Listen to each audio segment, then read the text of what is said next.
Hello everyone, welcome to Toss Academy. നമ്മൾ ഇന്ന് plant ഫിസിയോളജിയിലെ സിലബസിൽ അവസാന ഭാഗത്തേക്കാണ് വരുന്നത്. അവിടെ കുറിച്ച് കൊടുത്ത ചെറിയ ചെറിയ ടോപ്പിക്കുകൾ നിങ്ങൾ ജസ്റ്റ് ഒന്ന് മനസ്സിലാക്കി പോവുക. വെർണലൈസേഷൻ ഇമ്പോർട്ടൻ്റ് ആണ്, അതിന് ക്വസ്റ്റ്യൻ വരാൻ ചാൻസ് ഉണ്ട്. ബാക്കി ടോപ്പിക്കുകൾ അങ്ങനെയൊന്നും ക്വസ്റ്റ്യൻ കണ്ടിട്ടില്ല, എന്നിരുന്നാലും സിലബസിൽ കൊടുത്തിട്ടുള്ള കാര്യമാണ്, അതുകൊണ്ട് തന്നെ നമ്മൾ അറിഞ്ഞിരിക്കണം. അപ്പോൾ ഇന്ന് ഡിസ്കസ് ചെയ്യുന്നത് വെർണലൈസേഷൻ, ശീതകാല ചികിത്സ, ഫോട്ടോമോർഫോജെനിസിസ്, ഫോട്ടോട്രോപ്പിസം, ജിയോട്രോപ്പിസം, നിഗ്നാസ്റ്റിക് ചലനങ്ങൾ, അതേപോലെ സീസ്മോനാസ്റ്റിക് ചലനങ്ങൾ. ക്ലാസ്സിലേക്ക് കടക്കാം. ആദ്യം നമുക്ക് ശീതകാല ചികിത്സ, വെർണലൈസേഷൻ, ഇംഗ്ലീഷിൽ വെർണലൈസേഷൻ എന്ന് പറയും, എന്താണെന്ന് നോക്കാം. സസ്യങ്ങളിലും പൂക്കൾ ഉണ്ടാകുന്നതിനും അതേപോലെ കായ്ക്കുന്നതിനുമുള്ള കഴിവുകൾ ഇൻക്രീസ് ചെയ്യിപ്പിക്കാൻ വേണ്ടി, വർദ്ധിപ്പിക്കാൻ വേണ്ടി തൈകൾ അല്ലെങ്കിൽ നമ്മളെ സീഡുകൾ താഴ്ന്ന താപനില ചികിത്സയ്ക്ക് അല്ലെങ്കിൽ തണുത്ത ചികിത്സയ്ക്ക് വിധേയമാക്കും. അതിനെയാണ് ശീതകാല ചികിത്സ എന്ന് പറയുന്നത്, വെർണലൈസേഷൻ.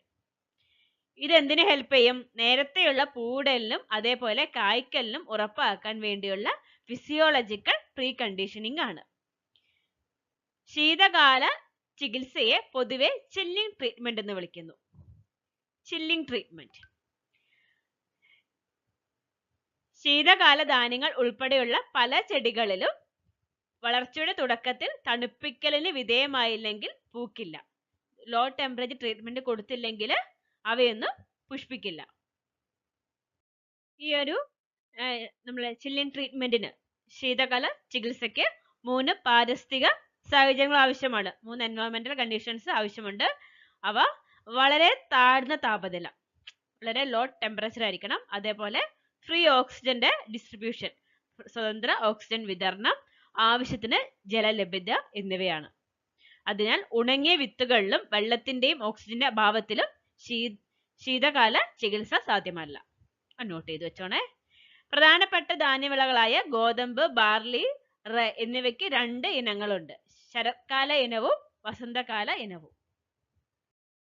വസന്തകാല ഇനം വസന്തകാലത്ത് വിതച്ച് വസന്തകാലം കഴിയുന്നതിന് മുമ്പ് പുഷ്പിച്ച് ധാന്യങ്ങൾ ഉൽപ്പാദിപ്പിക്കുന്നു. എന്നാൽ ശരത്കാല ഇനം വസന്തകാലത്ത് വിതച്ചാൽ അവ പുഷ്പിക്കില്ല, അല്ലെങ്കിൽ ഒരു വളർച്ച കാലഘട്ടം കൊണ്ട് പാകമായി ധാന്യങ്ങൾ ഉൽപ്പാദിപ്പിക്കാറില്ല. അതുകൊണ്ട് അവയെ ശിശിരകാലത്ത് വിതയ്ക്കുന്നു. അവ മുളച്ച് ശരത്കാലത്ത് ചെറിയ തൈകളാവുകയും വസന്തകാലത്ത് വളർച്ച തുടർന്ന് വേനലിന്റെ മധ്യകാലത്ത് വിളവെടുപ്പിന് പാകമാവുകയും ചെയ്യുന്നു. ഈ ഭാഗത്തു നിന്നൊക്കെ സ്റ്റേറ്റ്മെന്റ് ലെവലിലോ ക്വസ്റ്റ്യൻ ഒക്കെ വരുവാണെങ്കിലേ ചാൻസ് ഉള്ളൂ. വൺ വേർഡിനൊന്നും ചാൻസ് ഇല്ല ഈ ഒരു പോർഷന്. ശീത ചികിത്സയുടെ മറ്റൊരു ഉദാഹരണം കാണാൻ സാധിക്കുന്നത് ദ്വിവർഷികളിലാണ്, ബൈനിയേഴ്സ്. ദ്വിവർഷികൾ സാധാരണ രണ്ടാമത്തെ വളർച്ചാ കാലത്ത് പുഷ്പിക്കുകയും നശിക്കുകയും ഒരു പ്രാവശ്യം മാത്രം ഫലം നൽകുകയും ചെയ്യുന്ന മോണോകാർപ്പിക് സസ്യങ്ങളാണ്. അതൊന്ന് ഓർത്ത് വെക്കണേ. ബീട്രൂട്ട്, കാബേജ്, കാരറ്റ് എന്നിവ സാധാരണയായി കാണപ്പെടുന്ന ദ്വിവർഷികളാണ്.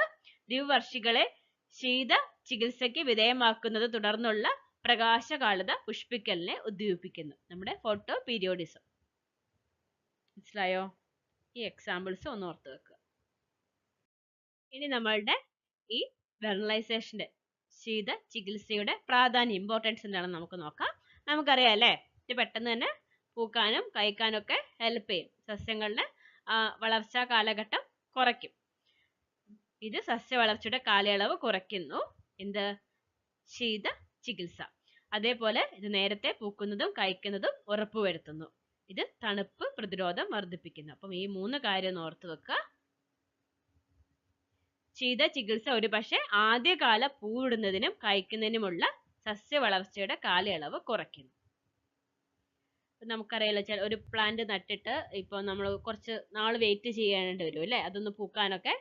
ആ ഒരു കാലയളവുള്ളോ ഇങ്ങനെ ഒരു ട്രീറ്റ്മെന്റ് നമ്മൾ ചെയ്തിട്ടുണ്ടെങ്കിൽ അത് കുറയ്ക്കാന്നാണ് പറയുന്നത്.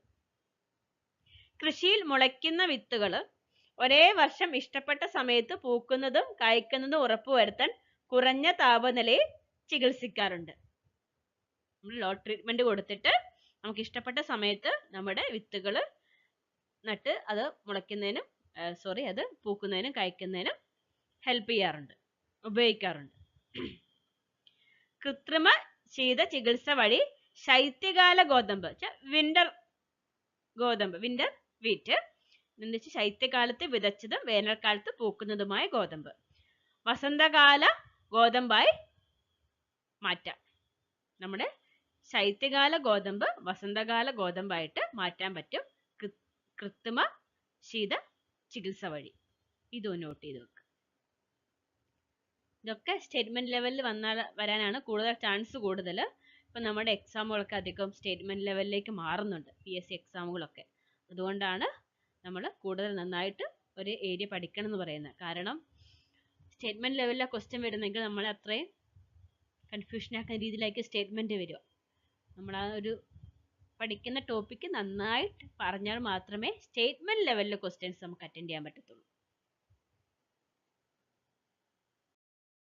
കുറച്ച് ക്വസ്റ്റ്യൻസ് കൂടി നമുക്ക് ചെയ്യാം ഈ ടോപ്പിക്കിൽ. ശീത ചികിത്സയുടെ സമയത്ത് സസ്യത്തിന്റെ ഏതു ഭാഗമാണ് തണുത്ത ഉത്തേജനം മനസ്സിലാക്കുന്നത്? ആ കോൾഡ് ട്രീറ്റ്മെന്റ്, ആ കോൾഡ് സ്റ്റിമുലൈ ആരാണ് മനസ്സിലാക്കുന്നത്? പ്ലാന്റിന്റെ ഏത് ഭാഗമാണ് അറിയാവോ? അഗ്രമെരിസ്റ്റം. അഗ്രമെരിസ്റ്റം ആണ് ആൻസർ. നോട്ട് ചെയ്ത് വെക്കുക. സസ്യങ്ങളിൽ ശീത ചികിത്സയുടെ പ്രധാന പ്രയോജനം എന്താണ്? പ്രധാന പ്രയോജനം എന്താണ്? വേഗത്തിലുള്ള പ്രകാശ സംശ്ലേഷണം ആണോ? അല്ല. രോഗങ്ങളിൽ നിന്നുള്ള സംരക്ഷണം? അല്ല. നേരത്തെ പൂടലും വിത്തുൽപാദനവും? ശരിയല്ലേ? വരൾച്ചയോടുള്ള പ്രതിരോധം വർദ്ധിപ്പിച്ചു? ഇതുമല്ല. അപ്പൊ ആൻസർ എന്താണ്? നേരത്തെയുള്ള പൂടലും വിത്തുൽപാദനമാണ് ഇതിന്റെ പ്രധാന പ്രയോജനം. അടുത്ത ക്വസ്റ്റ്യൻ. താഴെ പറയുന്ന സസ്യങ്ങളിൽ ഏതാണ് പൂവിടുന്നതിന് ശീതകാല ചികിത്സ ആവശ്യമായി വരുന്നത്? അരി, ഗോതമ്പ്, ചോളം, മാങ്ങ. ഗോതമ്പാണ് ആൻസർ. അതേപോലെ ശീതകാല ചികിത്സ വെർണലൈസേഷൻ എന്ന പദം ആദ്യമായി അവതരിപ്പിച്ചത് ചാൾസ് ഡാർവിൻ അല്ല, ഗ്രിഗർമെൻഡർ അല്ല, കാൾ ലിനേഴ്സ് അല്ല, ട്രോഫി ലൈസൻസ്കോ ആണ്. നോട്ട് ചെയ്ത് വെക്കുക. ചില ഈ ഭാഗത്ത് നിന്ന് വരാൻ പറ്റുന്ന കുറച്ച് ചോദ്യങ്ങൾ ക്വസ്റ്റ്യൻസ് വഴിയാണ് ഞാൻ നിങ്ങളെ പരിചയപ്പെടുത്തുന്നത്. ഇത് നോട്ട് ചെയ്ത് വെക്കണേ. മാച്ച് ദ ഫോളോയിങ് ഒക്കെ വരുവാണെങ്കിൽ ചാൻസ് ഉണ്ട്. ഏത് ഹോർമോൺ ആണ് ശീതകാല ചികിത്സ പ്രക്രിയയുമായി ബന്ധപ്പെട്ടിരിക്കുന്നത്? ജിബറിൽ. നമുക്കറിയാം ജിബറിലാണ് നമ്മുടെ സീഡ് ജെർമിനേഷന് വേണ്ടി സഹായിക്കുന്ന ഒരു ഹോർമോൺ. അപ്പൊ ഇവിടെ ജിബറിലാണ് ശീതകാല ചികിത്സയെ ബന്ധപ്പെട്ട ഹോർമോൺ എന്ന് പറയുന്നത്. അത് നോട്ട് ചെയ്ത് വെക്കുക. മിക്ക സസ്യങ്ങളിലും ശീത ചികിത്സയ്ക്ക് അല്ലെങ്കിൽ ശീതകാല ചികിത്സയ്ക്ക് സാധാരണയായി ഏത് താപനില പരിധിയാണ് ഫലപ്രദം? 0 to 5 ഡിഗ്രി സെൽഷ്യസ് ആണ്. നോട്ട് ചെയ്ത് വെക്കുക. ഇമ്പോർട്ടന്റ് ആണ്. ഏത് തരം സസ്യങ്ങളിലാണ് ശീതകാല ചികിത്സ സാധാരണയായി കാണപ്പെടുന്നത്? ഉഷ്ണമേൽ സസ്യങ്ങൾ, ദ്വിവർഷികൾ, എപ്പിഫൈറ്റുകൾ, സീറോഫൈറ്റുകൾ. പറഞ്ഞാണ് ദ്വിവർഷികൾ. ബൈനിയൽസിലാണ്. മിക്ക സസ്യങ്ങളിലും വസന്തവൽക്കരണത്തിന് ആവശ്യമായ തണുത്ത ചികിത്സയുടെ ദൈർഘ്യം എത്രയാണ്? 1 to 2 days, അതുപോലെ 7 to 14, 30 to 60, 90 to 120. 30 to 60 days ആണ് ഈ ഒരു ട്രീറ്റ്മെന്റിന്റെ ദൈർഘ്യം, ഡ്യൂറേഷൻ എന്ന് പറയുന്നത്. അടുത്ത ക്വസ്റ്റ്യൻ.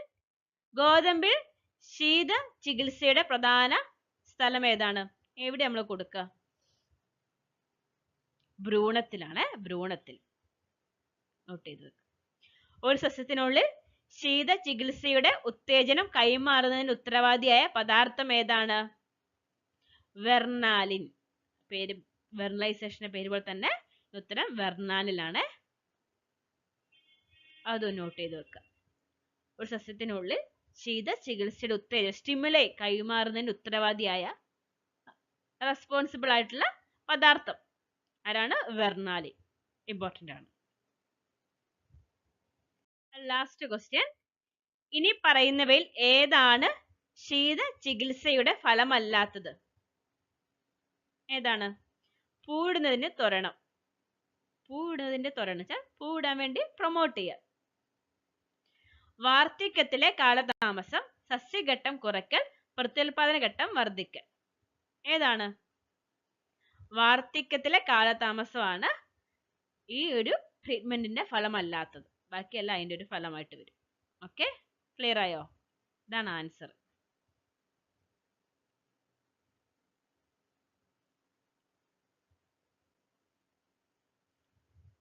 അപ്പം നമ്മൾ കുറച്ച് ക്വസ്റ്റ്യൻസ് ഈ ഒരു ടോപ്പിക്കിന്റെ ബേസിസിൽ ചെയ്തത് കുറച്ചുകൂടി നിങ്ങൾക്ക് എഫക്റ്റീവ് ആയിട്ട് കിട്ടാൻ വേണ്ടിയിട്ടാണ്. ഇത് ചെറിയൊരു ടോപ്പിക്കാണ്, ഇങ്ങനെ ചെറിയ ക്വസ്റ്റ്യൻസ് വരാനാണ് ചാൻസ്. നമുക്ക് അടുത്ത ടോപ്പിക്കിലേക്ക് പോവാം. അടുത്ത ടോപ്പിക്ക് ഫോട്ടോമോർഫോജെൻസിസ്, പ്രകാശ രൂപ വികാസം എന്നൊക്കെ നമുക്ക് പറയാം. ഈ ഏരിയയിൽ ഒന്നും അങ്ങനെ ക്വസ്റ്റ്യൻസ് കണ്ടിട്ടില്ല കേട്ടോ. പ്രീവിയസ് ക്വസ്റ്റ്യൻസ് ഒക്കെ നമ്മൾ നോക്കിയപ്പോൾ ഈ ഒരു ഏരിയ കണ്ടില്ല. പക്ഷെ നിങ്ങൾ എന്തായാലും ഒന്ന് വായിച്ചു പോവാം, വലിയ ബുദ്ധിമുട്ടൊന്നുമില്ല. ജസ്റ്റ് വായിച്ചു പോവാം. നമുക്ക് പറയാൻ പറ്റത്തില്ല ഇനി പുതിയ ഏരിയ എന്നൊക്കെ ക്വസ്റ്റ്യൻ വരുമോന്ന്. സസ്യവളർച്ചയും വികാസവും നിയന്ത്രിക്കുന്നതിൽ പ്രകാശം ഒരു പ്രധാന ഘടകമാണ്. പ്രധാനമായും പ്രകാശ സംശ്ലേഷണം വഴിയാണ് ഇത് സംഭവിക്കുന്നത്. ഫോട്ടോട്രോപിസത്തിന് കാരണമാകുന്നതിലൂടെ ഇത് വികാസത്തെ സ്വാധീനിക്കുന്നു. അതേപോലെ പ്രകാശ സംശ്ലേഷണത്തിൽ നിന്ന് തികച്ചു സ്വതന്ത്രമായ പ്രകാശത്തിന് മറ്റ് നിരവധി പ്രതിഭാസങ്ങളും സംഭവിക്കുന്നു. ഈ പ്രതിഭാസങ്ങളിൽ ഭൂരിഭാഗവും ചെടിയുടെ രൂപത്തെ നിയന്ത്രിക്കുന്നു. അതായത് അതിന്റെ വികാസത്തെ അല്ലെങ്കിൽ മോർഫോജെൻസിസിനെ. പ്രകാശം മുഖേനയുള്ള മോർഫോജെൻസിസ് നിയന്ത്രിക്കുന്നതിനെ ഫോട്ടോമോർഫോജെൻസിസ് എന്ന് വിളിക്കുന്നു. നമ്മുടെ പ്രകാശത്തെ ഡിപ്പെൻഡ് ചെയ്ത് നടക്കുന്ന രൂപകൽപ്പന, ചെടിയുടെ രൂപകൽപ്പന അല്ലെങ്കിൽ മോർഫോജെൻസിസിനാണ് ഫോട്ടോമോർഫോജെൻസിസ് എന്ന് പറയുന്നത്. സിമ്പിൾ ആയിട്ട് പറഞ്ഞാൽ പ്രകാശത്തെ ആഗിരണം ചെയ്യുന്ന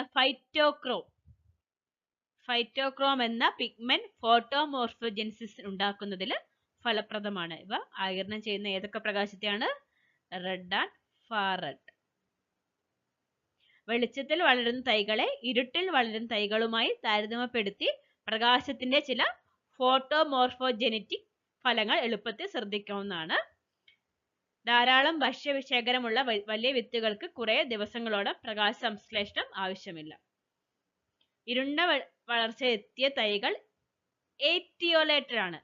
ഏറ്റിയോലേറ്റഡ് നോട്ട് ചെയ്ത് വെക്കണേ.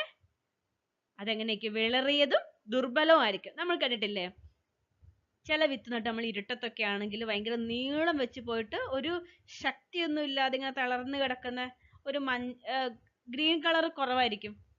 ക്ലോറോഫിൽ കുറവായതുകൊണ്ട് തന്നെ അതിനൊരു യെലോയിഷ് കളറൊക്കെ ആയിരിക്കും. ശ്രദ്ധിച്ചിട്ടുണ്ടോ നിങ്ങൾ? അതിനെ പറയുന്നതാണ് ഏറ്റിയോലേറ്റഡ്. അപ്പം പ്രകാശത്തിന്റെ ചില മോർഫോജനിക് എഫക്റ്റുകൾ നമുക്ക് നോക്കാം. എന്ന് വെച്ചിട്ടുണ്ടെങ്കിൽ പ്രകാശത്തിൽ വളരുന്ന തൈകളിലെ ഫീച്ചേഴ്സ് എന്തൊക്കെയാണെന്ന്. ക്ലോറോഫിൽ ഉൽപാദനം പ്രോത്സാഹിപ്പിക്കുന്നു. വെച്ചാൽ പ്രകാശത്തിൽ വളരുവാണെങ്കിൽ ആ ചെടികളിൽ ക്ലോറോഫിലിന്റെ അളവ് കൂടുതലായിരിക്കും. ഹരിതകണത്തിന്റെ അളവ് കൂടുതലായിരിക്കും. ഇലകളുടെ വികാസം പ്രോത്സാഹിപ്പിക്കുന്നു. നമ്മുടെ ലീഫിന്റെ ഒക്കെ ഡെവലപ്മെന്റും വികാസിക്കുന്നു. എന്നാൽ മോണോകോട്ടിൽ ഡൈക്കോട്ടിനേക്കാൾ കുറവാണ്. ഡൈക്കോട്ടിലായിരിക്കും കൂടുതലായിട്ട് ഇലകളുടെ വികാസം നടക്കുന്നത്. തണ്ടിന്റെ നീളം തടയുന്നു. തണ്ടിങ്ങനെ അധികം നീളം വെച്ച് പോകുന്നത് പ്രകാശം കുറയ്ക്കും. അതുകൊണ്ട് നമ്മൾ ഇറ്റിയോലേറ്റഡ് പ്ലാന്റ്സ് നമുക്ക് കാണാൻ പറ്റിയ എന്താണ്? വളരെ നീണ്ട് മെലിഞ്ഞ ദുർബലമായ സ്റ്റെമ്മുകളായിരിക്കും. റൂട്ട് വികസനം പ്രോത്സാഹിപ്പിക്കുന്നു. ഈ 3 പോയിന്റും നോട്ട് ചെയ്ത് വെക്കാം. അപ്പൊ ഇറ്റിയോലേറ്റഡ് ആയിട്ടുള്ള തൈകളിലെ പ്രത്യേകതയും കൂടി ഓർത്ത് വെക്കണേ. നേരെ ഓപ്പോസിറ്റ് ആയിരിക്കും. ക്ലോറോഫിലിന്റെ എമൗണ്ട് കുറവായിരിക്കും. ഇലകൾ നിങ്ങൾ ഡെവലപ്പ് ചെയ്യില്ല. 2 ഇലകളൊക്കെ അറ്റത്തായിരിക്കും കാണാൻ, നീണ്ടു മെലിഞ്ഞ സ്റ്റെമ്മിന്റെ മുകളിൽ.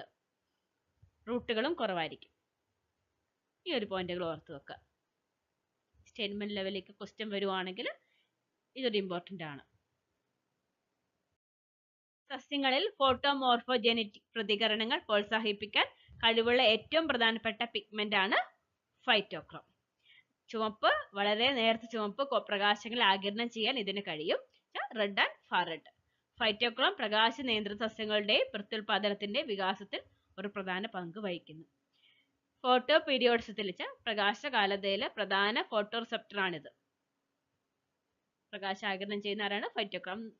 നമുക്ക് കാണാൻ സാധിക്കും. ഫോട്ടോ പീരിയോഡിസിറ്റി ഫൈറ്റോക്രോമിനെ കുറിച്ച് പറഞ്ഞിട്ടുണ്ടായിരുന്നല്ലേ. ആൽഗകൾ മുതൽ ഡൈക്കോട്ട് വരെയുള്ള എല്ലാ പച്ച സസ്യങ്ങളും ഗ്രീൻ പ്ലാന്റ്സിലും ഇത് കാണപ്പെടുന്നു. വേരുകൾ കോലിയോപ്റ്റൈലുകൾ, കാണ്ഡം, ഇലകൾ, പുഷ്പകലകൾ, വിത്തുകൾ, വികസിക്കുന്ന പഴങ്ങൾ എന്നിവയിൽ ഇത് കണ്ടെത്തിയിട്ടുണ്ട്. അതേപോലെ ഇത് പ്ലാസ്മ മെംബ്രെയിനിലാണ് സ്ഥിതി ചെയ്യുന്നത്. നോട്ട് ചെയ്ത് നോക്കണേ. എവിടെയാണ് സ്ഥിതി ചെയ്യുന്നത്? പ്ലാസ്മ മെംബ്രെയിനിൽ. അപ്പൊ കാണുന്ന ഭാഗങ്ങൾ ഒന്ന് ഓർത്ത് വെക്കുക. രാസപരമായി ഫൈറ്റോക്രോം എന്നത് 1,20,000 മുതൽ 12,70,000 വരെയുള്ള മോളിക്കുലർ വെയിറ്റ് ഉള്ള ഒരു പ്രോട്ടീൻ ആണ്. ക്രോമോഫോർ എന്ന് വിളിക്കപ്പെടുന്ന പ്രോസ്റ്ററ്റിക് ഗ്രൂപ്പ് പ്രോട്ടീനുമായി ഘടിപ്പിച്ചിരിക്കുന്നു. ഏതാണ് പ്രോസ്റ്ററ്റിക് ഗ്രൂപ്പ്? ക്രോമോഫോർ. നമ്മുടെ ഫൈറ്റോക്രോം എന്ന പ്രോട്ടീനുമായിട്ട് ഘടിപ്പിച്ചിരിക്കുന്ന പ്രോസ്റ്ററ്റിക് ഗ്രൂപ്പ് ഇതാണ് ക്രോമോഫോർ എന്നുള്ള കാര്യം ഓർത്തു വെക്കുക. ഈ ക്രോമോഫോർ ഒരു ഓപ്പൺ ചെയിൻ ടെട്രാപൈറോൾ ഘടനയാണ്. ചുവന്ന ആൽഗകളുടെയും സൈനോബാക്ടീരിയയുടെയും ഫോട്ടോസിന്തറ്റിക് ഫൈക്കോബിലിൻ പിഗ്മെന്റിന് സമാനമാണ്. അതിന്റെ സ്ട്രക്ചറും കാര്യങ്ങളൊക്കെ നമ്മുടെ ഫൈക്കോബിലിന് സമാനമാണെന്നാണ് പറയുന്നത്. ഫൈറ്റോക്രോം പ്രതികരണങ്ങൾ കാരണമാകുന്ന പ്രകാശത്തെ ക്രോമോഫോർ ആഗിരണം ചെയ്യുന്നു. ചുവന്ന വെളിച്ചത്താൽ PR, PFR ആയി പരിവർത്തനം ചെയ്യപ്പെടുന്നു. PR, PFR നമ്മുടെ ഫൈറ്റോക്രോമിന്റെ റിവേഴ്സിബിൾ സ്റ്റേജസ് ആണ്. അപ്പൊ റെഡ് ലൈറ്റ് അബ്സോർബ് ചെയ്യുമ്പോൾ PR, PFR ആയിട്ട് മാറുന്നു. ഫാർ റെഡ് ലൈറ്റ് അബ്സോർബ് ചെയ്യുമ്പോൾ PFR, PR ആയിട്ട് മാറുന്നു. ഫൈറ്റോക്രോമിലെ ക്രോമോഫോറിന്റെ മാറ്റം പിന്നീട് ഫൈറ്റോക്രോം പ്രോട്ടീന്റെ ഘടനയിൽ തിരിച്ചറിയപ്പെടാത്ത സൂക്ഷ്മമായ മാറ്റത്തിന് കാരണമാകുന്നു. പ്രോട്ടീൻ ഘടനയിലെ മാറ്റം PR-ന്റെ ശാരീരിക പ്രവർത്തനത്തിനും ഫിസിയോളജിക്കൽ ആക്ടിവിറ്റിക്കും PFR-ന്റെ ഫിസിയോളജിക്കൽ ആക്ടിവിറ്റിക്കും PR-ന്റെ നിഷ്ക്രിയത്വത്തിനും ഇനാക്ടിവിറ്റിക്കും കാരണമാകുന്നു. അതൊന്ന് ഓർത്ത് വെച്ചേ. ഇതാണ് ഫോട്ടോമോർഫോജെനിസിസ് പഠിക്കാനുള്ള ചെറിയൊരു ടോപ്പിക് കൊടുത്തിട്ടേ ഉള്ളൂ. നിങ്ങൾ ജസ്റ്റ് ഒന്ന് വായിച്ചു പോവാ. ക്ലിയർ ആയോ? അടുത്താണ് ഫോട്ടോട്രോപ്പിസം അല്ലെങ്കിൽ ഹീലിയോട്രോപ്പിസം. ഏകദിശയിലുള്ള ബാഹ്യ പ്രകാശത്തോടുള്ള പ്രതികരണമായി സസ്യങ്ങളിൽ വളയുന്ന ചലനമാണിത്. നമുക്കറിയാം, ഒരു സൈഡിൽ നിന്ന് ഒരു യൂണി ഡയറക്ഷനിലാണ് ലൈറ്റ് കിട്ടുന്നെങ്കിൽ ആ ഡയറക്ഷനിലായിരിക്കും നമ്മളുടെ പ്ലാന്റ് വളരുന്നത് അല്ലേ. നമ്മുടെ തണ്ട് ആ ഭാഗത്തേക്കായിരിക്കും വളയുന്നത്. എല്ലാവർക്കും അറിയാലോ. അതാണ് ഫോട്ടോട്രോപ്പിസം. തണ്ട് മാത്രമല്ല, അതിന്റെ മുകളിലുള്ള ബാക്കി പൂവ്, കായ, ഇല, വിത്തുകളൊക്കെ ഈ പ്രകാശത്തിന്റെ ഭാഗത്തേക്കായിരിക്കും വളരുന്നത്, അവ ചലിക്കുന്നത്. അതാണ് ഫോട്ടോട്രോപ്പിസം. നമ്മൾ ഈ പ്രകാശത്തിന്റെ അതേ സെയിം സൈഡിലേക്ക് പ്രകാശത്തിന് നേരെ തന്നെ വളരുകയാണെങ്കിൽ നമുക്കതിനെ പോസിറ്റീവ് ഫോട്ടോട്രോപ്പിസം എന്ന് പറയാം. എന്നുവെച്ചാൽ നമ്മുടെ ഷൂട്ട് സിസ്റ്റം മൊത്തം വളരുന്നത് പോസിറ്റീവ് ഫോട്ടോട്രോപ്പിസം ആണ്. എന്നാൽ വേരുകളും അതേപോലെ മറ്റ് ഭൂഗർഭ ഭാഗങ്ങളും വളരുന്നത് പ്രകാശ സ്രോതസ്സിൽ നിന്ന് അകന്നാണ്, താഴോട്ടാണ് അല്ലേ. അതിനെ നെഗറ്റീവ് ഫോട്ടോട്രോപ്പിസം എന്ന് പറയും. ചില എസെൻഷ്യൽ കേസുകളുണ്ട്. ഉദാഹരണത്തിന് ചില ട്രണ്ടലുകളും അതേപോലെ തണ്ടുകളും നെഗറ്റീവ് ഫോട്ടോട്രോപ്പിസം കാണിക്കാറുണ്ട്. ചില വേരുകള്, പ്രത്യേകിച്ച് സൈക്കസിന്റെ കോറലോയിഡ് വേരുകൾ, നമ്മുടെ ഈന്തിന്റെ കോറലോയിഡ് വേരുകൾ പോസിറ്റീവ് ഫോട്ടോട്രോപ്പിസം കാണിക്കാറുണ്ട്. ഫോട്ടോട്രോപ്പിക് ആയിട്ടാണ് വളരുന്നത് കാണാറ്. ഇതൊന്നും ഓർത്ത് വെക്കുക. ഫോട്ടോട്രോപ്പിസത്തിൽ ഓക്സിജനുകൾക്ക് ഒരു പ്രധാന പങ്കുണ്ടെന്ന് ചൊളോഡ്നി വെൻ നിർദ്ദേശിച്ചിട്ടുണ്ട്. 2 സയന്റിസ്റ്റുമാരാണ്. മനസ്സിലായോ? ഇതൊന്ന് ഓർത്ത് വെക്കുക. നമ്മൾ ഓക്സിജൻ പറഞ്ഞ കാര്യമാണിത്. അടുത്താണ് ജിയോട്രോപ്പിസം അല്ലെങ്കിൽ ഗ്രാവിട്രോപ്പിസം. ഗുരുത്വാകർഷണ ബലത്താൽ പ്രയോജിതമായ വളർച്ചാ ചലനമാണിത്. ഗുരുത്വാകർഷണ ശക്തിയുടെ ദിശയിലുള്ള ഒരു അവയവത്തിന്റെ താഴേക്കുള്ള വളർച്ചയെ പോസിറ്റീവ് ജിയോട്രോപ്പിസം എന്ന് വിളിക്കുന്നു. വേരുകളാണ് പോസിറ്റീവ് ജിയോട്രോപ്പിക് ആയിട്ട് വളരുന്നത് നമ്മൾ കാണാറ്. അതുപോലെ ഗ്രാവിറ്റിയുടെ ദിശയ്ക്ക് വിപരീതമായി ഉള്ള വളർച്ച, നമ്മുടെ സസ്യചേതനത്തിന്റെ വലിവ്, ട്രാൻസ്പിറേഷണൽ പുള്ളൊക്കെ എന്താണ് നെഗറ്റീവ് ജിയോട്രോപ്പിസം എന്ന് വിളിക്കുന്നു. പ്രധാന കാണ്ഡം നെഗറ്റീവ് ജിയോട്രോപ്പിക് ആണ്. അറിയാലോ, മുകളിലോട്ടാണ്, ഗ്രാവിറ്റി താഴോട്ടാണ്, കാണ്ഡം മുകളിലോട്ട് വളരുന്നത്. ഒരു അവയവം ഗുരുത്വാകർഷണ ദിശയിലേക്ക് വലതു കോണിൽ ചില റൈറ്റ് ആംഗിളിൽ വളരുന്നു. അതിനെ ഡയോജിയോട്രോപ്പിക് എന്ന് പറയുന്നു. ചില പുല്ലുകളിലെ റൈസോമുകള്, ഉരുളക്കിഴങ്ങിന്റെ സ്റ്റോളുകളൊക്കെയാണ് ഇതിന്റെ ഉദാഹരണം. ഒരു അവയവം ഒരു ഇന്റർമീഡിയറ്റ് കോണിൽ വളരുമ്പോൾ, അതായത് 0 to 90 വരെ അല്ലെങ്കിൽ 90ക്ക് ഇടയിൽ ലംബത്തിൽ നിന്ന് 190 വരെ. ഇത് പ്ലാജിയോട്രോപിക്. ഇലകള്, പാർശ്വതണ്ടുകള്, പാർശ്വവേരുകളൊക്കെയാണ് ഇതിന് ഉദാഹരണം. പ്ലാജിയോട്രോപിക് എന്ന് പറയുന്നത്. ലാറ്ററൽ അവയവങ്ങളിൽ ചിലതിന് ജിയോട്രോപിക് സെൻസിറ്റിവിറ്റി കുറവാണ്. അവയെ അജിയോട്രോപിക് എന്ന് പറയുന്നു. ഇത് പല ടൈപ്പ് ജിയോട്രോപിക്സ് പെടുന്ന ആൾക്കാരാണ്. ഒന്ന് നേരെ ഓപ്പോസിറ്റ് വളരും, ഒന്ന് ഗ്രാവിറ്റിയുടെ അതേ ദിശയിൽ വളരും, ഒന്ന് റൈറ്റ് ആംഗിളിൽ, ഒന്ന് ഇന്റർമീഡിയറ്റ് കോണിലൊക്കെ ആയിട്ടാണ് വളരുന്നത്. ഇന്റർമീഡിയറ്റ് കോണിൽ വളരുന്നത് ആരാണ്? ഈ പാർഷ്യൽ തണ്ടുകളും പാർഷ്യൽ വേരുകളും ഇലകളൊക്കെയാണ്. അതിനെ പറയുന്നതാണ് പ്ലാജിയോട്രോപിക്. മനസ്സിലായോ? അടുത്താണ് നിഗ്നാസ്റ്റിക് ചലനങ്ങൾ. രാത്രിയിലെ വെളിച്ചത്തിലും താപനിലയിലും ഉണ്ടാകുന്ന മാറ്റങ്ങളുള്ള പ്രതികരണമായി ചില സ്പീഷീസുകളിലെ ഇലകളും പൂക്കളും ഉറങ്ങുന്ന ചലനമാണിത്. Sleeping movements. അൽബിസിയ ലെബൈക്, സാൽമാനിയ സമൻ മുതലായവ ഇതിന് ഉദാഹരണമാണ്. പ്രകാശ ഉത്തേജിത നാസ്റ്റിക് ചലനത്തെ ഫോട്ടോനാസ്റ്റി എന്നും ചൂട് ഹീറ്റ് ഇൻഡ്യൂസ്ഡ് ചെയ്തതിനെ തെർമോനാസ്റ്റി എന്നും വിളിക്കുന്നു. ഡൈക്കോട്ടുകളിലെ ചില ഇലകൾ ഇരുട്ടിൽ വളരുമ്പോൾ മുകളിലേക്ക് ചുരുളുന്നു, പക്ഷേ വെളിച്ചത്തിലേക്ക് മാറ്റുമ്പോൾ ലാമിന പരന്നതാണ്. ഫോട്ടോനാസ്റ്റിയുടെ ഒരു ഉദാഹരണമാണിത്. എന്താണ്? വെളിച്ചമില്ലെങ്കിൽ അത് ചുരുണ്ടു പോകും അല്ലേ? പക്ഷെ വെളിച്ചമുള്ളപ്പോൾ അത് വളരെ പരന്ന ലാമിനയായിട്ട് മാറുന്നു. തുലിപ്പ്, ക്രോക്കസ് എന്നിവയുടെ പൂക്കൾ ഉയർന്ന ഊഷ്മാവിൽ തുറന്നതും താഴ്ന്ന ഊഷ്മാവിൽ അടയ്ക്കുന്നതിലൂടെയും തെർമോനാസ്റ്റി കാണിക്കുന്നു. മനസ്സിലായോ? ജസ്റ്റ് ഒന്ന് ഓർത്ത് വെച്ചാൽ മതി. ഇതൊരു ക്വസ്റ്റ്യൻ കണ്ടില്ല, നമ്മൾ സിലബസിൽ കൊടുത്തത് കൊണ്ട് ഒന്ന് നമ്മളിവിടെ മെൻഷൻ ചെയ്യുകയാണ്. അപ്പൊ രാത്രിയിലെ വെളിച്ചത്തിലും താപനിലയിലും ഒക്കെ ഉണ്ടാകുന്ന മാറ്റങ്ങളോട് പ്രതികരിക്കുന്ന ചില പ്ലാന്റ്സ് ഉണ്ട്. അതിനെയാണ് നമ്മൾ ബന്ധപ്പെട്ടതാണ് നിഗ്നാസ്റ്റിക് ചലനങ്ങൾ എന്ന് പറയുന്നത്. അടുത്താണ് സീസ്മോനാസ്റ്റി. ഷോക്ക് മൂവ്മെന്റ് എന്നൊക്കെ പറയാം. നമുക്ക് ഒരു ഷോക്ക് മൂവ്മെന്റ് ആണ്. പെട്ടെന്നുള്ള സ്പർശനത്തിനോ ഷോക്ക് ഉത്തേജനത്തിലോ എന്നുവെച്ചാൽ ബാഹ്യ പ്രേരണ മൂലം, അതായത് കാറ്റ്, ബാഹ്യ ചലനങ്ങൾ മൂലം പ്രതികരണവുമായി സംഭവിക്കുന്ന ചലനമാണിത്. നമ്മൾ തൊട്ടാവാടി തൊടുമ്പോൾ തൊട്ടാവാടിക്ക് എന്താ സംഭവിക്കുന്നത്? നമ്മൾ സ്പർശനം ഏൽക്കുമ്പോഴേ അതിന് ഷോക്ക് കിട്ടുന്ന ഒരാൾ അടഞ്ഞു പോകുന്നു അല്ലേ? ഏറ്റവും ഉദാഹരണമാണ് നമ്മുടെ സീസ്മോനാസ്റ്റിക്ക് തൊട്ടാവാടി. എക്സാമ്പിൾ ഒന്ന് ഓർത്ത് വെക്കണേ. സീസ്മോനാസ്റ്റി കാണിക്കുന്ന അല്ലെങ്കിൽ തൊട്ടാവാടി ഏത് മൂവ്മെന്റാണ് കാണിക്കുന്നത് വെച്ചിട്ടുണ്ടെങ്കിൽ ഓർത്ത് വെക്കുക. മൈമോസ പ്യൂഡിക്ക എന്നാണ് സയന്റിഫിക് നെയിം, ശാസ്ത്രനാമം.